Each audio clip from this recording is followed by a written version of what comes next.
अस्सलाम वालेकुम। Welcome to Jafar sir C class JEC। Jafar sir के क्लास JEC में आपका इस्तकबाल है, स्वागत है, वेलकम, खुशामदीद। आज हम इस वीडियो में दीक्षा ऐप निष्ठा training module 7 questions and answers, जो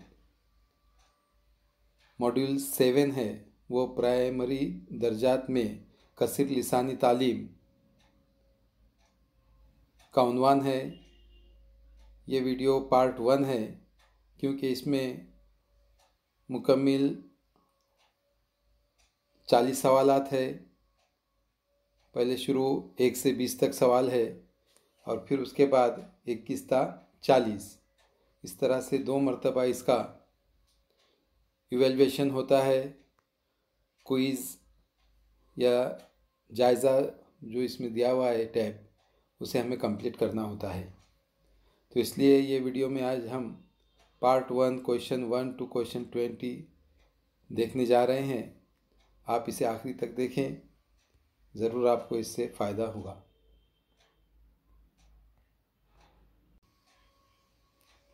आमोज़गार के लिए हिदायत। निष्ठा 3.0 के निपुण भारत प्रोग्राम में आपका खैर मकदम है। हर उस्ताद और स्कूल सरबराह से ये तवक्कुह की जाती है कि वो तमाम 12 कोर्सों को मुकम्मिल करेंगे। कोर्स का मकसद है इस कोर्स का मकसद तुलबा की बुनियादी ख्वानदगी और आदत शनासी मिशन के जायज़े के बारे में रोशनास करवाना है।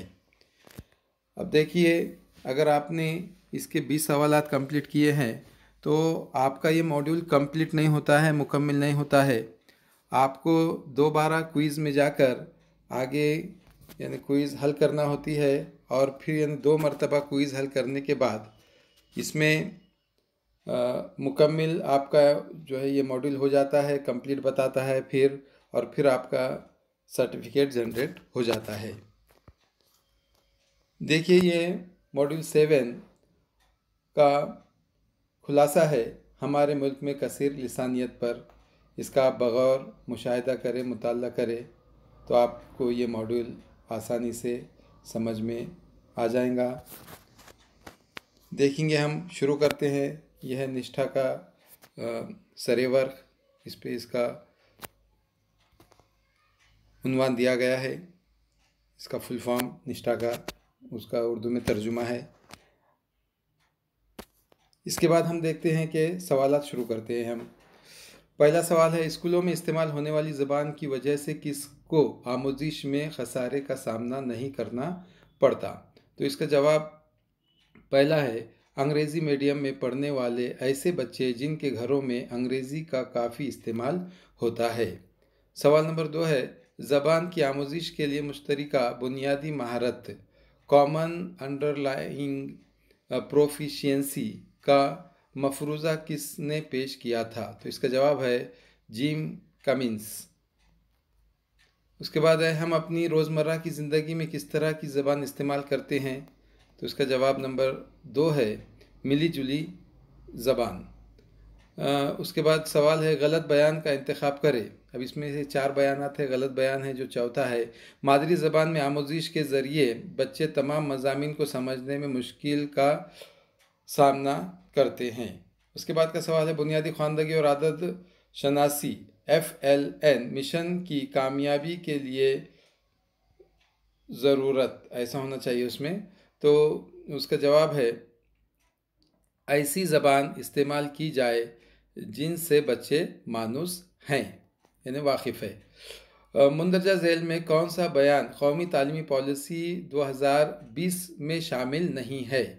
ये 4 ऐसे यहाँ पर बयान दिए गए हैं जो 3 उसमें से शामिल है और 1 नहीं है। तो वो तीसरा है, अगर बच्चों को इनकी मादरी ज़बान के ज़रिए पढ़ाया गया तो स्कूल में इनके पास दूसरी ज़बान सीखने के लिए मुनासिब वक्त नहीं होगा। उसके बाद का सवाल है, कौमी तालीमी पॉलिसी 2020 कसीर लिसानियत के बारे में बताती है कि क्या बताती है? तो देखिए, उसका जवाब ऑप्शन नंबर मुतबादिल नंबर 2 है, जहाँ तक हो सके 5वीं जमात तक तालीम इस ज़बान में दी जाए जिससे बच्चे मानूस है या मुतारुफ है। तालीम में बच्चे की एथोपियाई मॉडल के मुतालियात से पता चलता है कि, क्या पता चलता है? तो इसका जवाब ऑप्शन नंबर 1 है। अपनी मादरी ज़बान में पढ़ने वाले बच्चों ने तमाम तालीमी मज़ामीन में अच्छी कारकर्दगी का मुज़ाहरा किया। उसके बाद का सवाल है, कमला राजस्थान कोटा ज़िले में रहती है और घर में हदोती बोलती है, यानी वो ज़बान बोलती है। उसने 4 महीने के वक्फे के बाद दर्जा 1 में दाखिला लिया, यानी पहली क्लास में उसने दाखिला ली। आज इसका स्कूल में पहला दिन है। आप ऐसा क्या करेंगे कि इसे क्लासरूम में अच्छा महसूस हो सके? तो इसका जवाब ऑप्शन नंबर 4 है। इसके साथ हदोती में बातचीत करेंगे। उसके बाद का सवाल है, मुंदरजा झैल में क्या दुरुस्त है, यानी कौन सा बयान दुरुस्त है? तो उसका ऑप्शन नंबर मुतबादिल नंबर 3, मुख्तलिफ ज़बानों में महारत एक दूसरे से वाबस्तगी के ज़रिए हासिल होती है। उसके बाद का सवाल है, आमोजिश के अमल को रफ्ता रफ्ता मानूस से नामानूस की जानिब बढ़ना चाहिए, तो ऐसा किस में है लिखा हुआ? तो वो है NCF 2005। उसके बाद सवाल है, कमला जी दर्जा 2 के तुलबा को हिंदी पढ़ाना चाहती है, इन्हें मुंदरजा झैल में कौन सी हिकमत अमली अपनानी चाहिए? उसका मुतबादिल नंबर 2 सही जवाब है। हिंदी ज़बान का इस्तेमाल बच्चों को समझने की सतह के मुताबिक किया जाए। उसके बाद सवाल है, मुंदरजा झैल में कौन सा उसूल दूसरी ज़बान के तदरीस के लिए कलीदी उसूल नहीं है? तो उसका जवाब ऑप्शन नंबर 4, इब्तदाई बरसों से ही तहरीर के लिए L2 यानी लैंग्वेज 2 दूसरी ज़बान के ज़ख़ीरे अल्फाज का इस्तेमाल करना। उसके बाद का सवाल है, हमने इस कोर्स में सीखा कि, अब क्या सीखा? तो उसका देखिए नीचे जवाब है, स्कूल में पहले दर्जे से 10वीं जमात तक बच्चों की तालीम का ज़रिया हर कीमत पर बच्चों की मादरी ज़बान होना चाहिए। लेकिन इसके अंदर थोड़ा हम भी कंफ्यूज है, यानी कि इसका जवाब जो है ये चौथा भी होना चाहिए, ऐसा मुझे लगता है। शायद इसीलिए फिर मेरा एक नंबर इसमें कट गया, मुझे ऐसा लगता है। तो आप जो है आपकी यानी सोच समझ से जो है चौथा अगर डालते हैं, क्या ऐसे इलाक़ों में जहाँ बच्चों की ज़बान ज़रिए तदरीस के तौर पर इस्तेमाल नहीं की जा सकती, वहाँ उसे शफ़ाही तौर पर ज़्यादा से ज़्यादा इस्तेमाल किया जाना चाहिए, ऐसा ये भी हो सकता है, मुझे ऐसा लगता है। इल्म की तश्कील के लिए कौन सी ज़बान मैसर है? तो मानूस ज़बान, यानी बच्चे जिससे वाकिफ़, बच्चे जिससे मानूस है, वो ज़बान यानी मैसर है।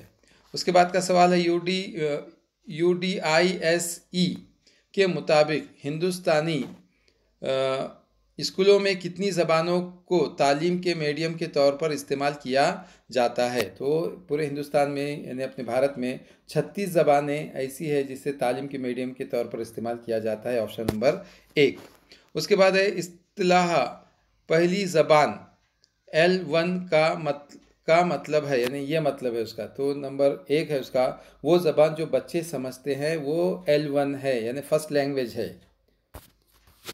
उसके बाद मुंदरजा झैल बच्चों में आमोजिश के दौरान किस बच्चे को सबसे ज़्यादा मेहनत करनी पड़ती है? तो उसका ऑप्शन नंबर 1 है रमेश को, जो अपने ख़ानदान और बरादरी में भोजपुरी बोलता है और अंग्रेज़ी मीडियम स्कूल में पढ़ाई करता है, तो ज़ाहिरी बात है उसे ज़्यादा मेहनत करनी पड़ेगी। उसके बाद का सवाल है, इब्तदाई एलिमेंट्री स्कूलों की तकरीबन 25% बच्चों को बुनियादी बरसों में क्यों आमोजिश में शदीद कमी का सामना करना पड़ता है? तो उसका जवाब है ऑप्शन नंबर 4, स्कूल और घर में इस्तेमाल होने वाली ज़बानें अलग अलग होती हैं। उसके बाद का सवाल है, मुंदरजा झैल में कौन सा तरीक़ेकार L2 यानी सेकेंड लैंग्वेज की तदरीस के लिए इब्तदाई बरसों में मैसर नहीं है? तो उसका जवाब मुतबादिल नंबर 3 है, वर्णमाला और निसाबी किताब से असबाह को रटकर याद करना। वर्णमाला जो है वो और निसाबी किताब से असबाह को रटकर याद करना, ये उसका जवाब है। तो इस तरह से हमने देखिए, submit to continue, total question 20, question answered 20, question skipped, यानी कोई भी क्वेश्चन नहीं छोड़ा गया, इसलिए जो है उसे 0 है वहाँ पर। और हमने अगर इस पर सबमिट किए तो हमारा यानी जो है क्विज़, हमारा ये सवाल नामा ये वहाँ पर पहुँच जाता है। जवाब के साथ। और फिर हम देखते हैं यूर स्कोर इज़ 19/20 यानी 19 नंबर इसमें मिले हैं। अब अगर हम इस पर एग्ज़िट करने बटन करते हैं तो यहाँ पर हमें मुबारक हो, आपने ये कोर्स कामयाबी के साथ मुकम्मल कर लिया है, इस तरह का इंटरफेस आ जाता है। लेकिन अब हम वापस यानी हमारे इस प्रोफाइल में जाते हैं या दीक्षा की वो ऐप में यानी जब यानी हम कोर्सेस में जाते हैं तो वहाँ मुकम्मल बताता है, लेकिन सर्टिफिकेट जनरेट नहीं होता। तो ये इसलिए नहीं हो रहा है जनरेट क्योंकि इसके बाद भी तुमको एक क्विज़ यानी क्विज़ में जाकर दोबारा कंप्लीट करना होगा और फिर उसमें और 20 सवालात आएंगे। वो 20 सवालात मुख्तलिफ है, वो 20 सवालात दूसरे हैं और यानी वो आएंगे। एक दो सवाल इसमें से भी आ सकते हैं पहले में की भी, लेकिन वो मुख्तलिफ है। और जब वो कंप्लीट हो जाते हैं तो यानी वो यानी 2 मरतबा यानी जो है करने के बाद जब यानी वो कंप्लीट होता है तो जब यानी मुकम्मल तौर पर ये कोर्स कंप्लीट या मॉड्यूल कंप्लीट होता है और अपने को सर्टिफिकेट जनरेट होता है। ऐसा हमने करने के बाद ऐसा हुआ है, इसलिए हम आपको ये बता देना चाहते हैं। तो इस वीडियो का सेकंड पार्ट भी हम इसके बाद पेश करेंगे। तो इस चैनल को ज़रूर सब्सक्राइब करें, वीडियो को लाइक करें, दूसरों को शेयर करें और बेल आइकॉन पर क्लिक करके आगे के अपडेट वीडियोस की नोटिफिकेशन लेते रहें। अपना ख्याल रखें। हम आपके लिए दुआ करते हैं, आप हमारे लिए दुआ कीजिए। शाद रहे, आबाद रहे। Bye bye, goodbye, have a nice day. अल्लाह हाफिज़।